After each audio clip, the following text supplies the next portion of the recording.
Οπότε είσαι έτοιμος. Έτοιμος. Κύριε Νικέ, η κρίση με τους πρόσφυγες που αντιμετωπίζει η Ελλάδα με τόσο επιμονή, θα ήθελα να πω, και θετικά, έχει επηρεάσει καθόλου τη διαδικασία που σχετίζεται με τους μετανάστες οι οποίοι επί χρόνια ζουν μονίμως εδώ? Κοιτάξτε, προσπαθούμε να μην την επηρεάσει.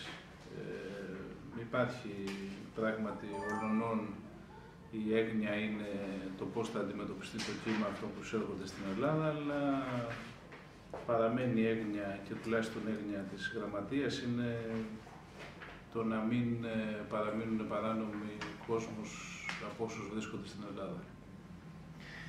Θα μπορούσατε να μου περιγράψετε με λίγα λόγια πώς έχει σήμερα η κατάσταση στα One Stop Shop σχετικά με την αντιμετώπιση των μεταναστών που πάνε εκεί? Υπάρχει επάρκεια από τις υπηρεσίες σας για να ανταποκριθούν? Ακούστε, υπήρξε φέτος μια αλλαγή του νόμου το καλοκαίρι και για την ηθαγένεια και για την μετανάστευση. Μικρές αλλαγές στη μετανάστευση, μεγαλύτερες στην ηθαγένεια. Τα προβλήματα στις υπηρεσίες πάντα υπάρχουν. Έγινε μια προσπάθεια να τοποθετηθούν παραπάνω άτομα στις υπηρεσίες, όσο μπορούσαμε, και πήγαν παραπάνω άτομα στις υπηρεσίες.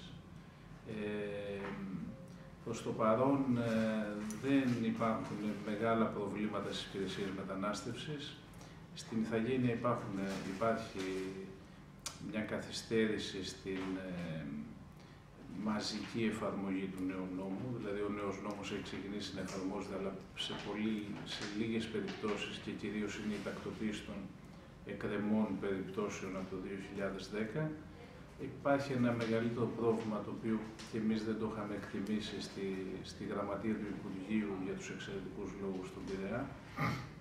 Δηλαδή, ενώ αναμέναμε ότι θα υπάρχει μεγαλύτερο κύμα αιτήσεων στις αποκεντρωμένες διοικήσεις, στα One Stop Shop των αποκεντρωμένων διοικήσεων της χώρας, παραδόξως υπήρχε δυσανάλογο μεγαλύτερο κύμα στη γραμματεία των εξαιρετικών του Πειραιά.